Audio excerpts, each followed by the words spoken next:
नमस्कार,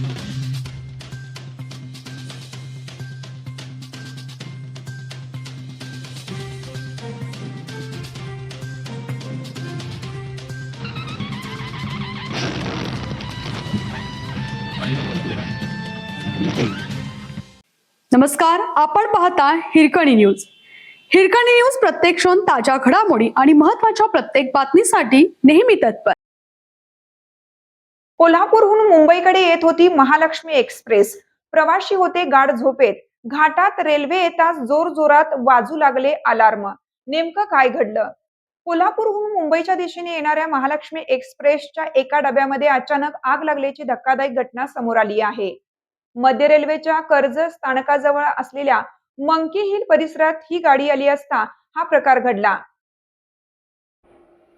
मिळालेल्या प्राथमिक माहितीनुसार महालक्ष्मी एक्सप्रेस नेहमीप्रमाणे प्रवाशांना घेऊन मुंबईच्या दिशेने धावत होती.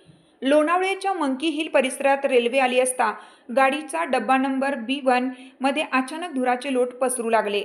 मध्यरात्रीची वेळ असल्याने बहुतांश प्रवासी झोपेत होते. अचानक फायर अलार्मचा मोठ्याने आवाज आल्याने प्रवाशांना जाग आली.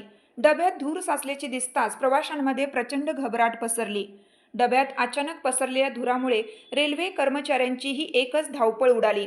प्राथमिक अंदाजानुसार डब्यातील विद्युत यंत्रणेत शॉर्ट सर्किटमुळे ही आग लागल्याची शक्यता वर्तवण्यात येत आहे.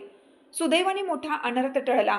फायर अलार्म वेळेवर वाजल्यामुळे आणि रेल्वे प्रशासनाच्या प्रसंगावधानामुळे मोठी दुर्घटना टळली आहे. यात कोणतीही जीवितहानी झाली नसल्याची माहिती मिळत आहे.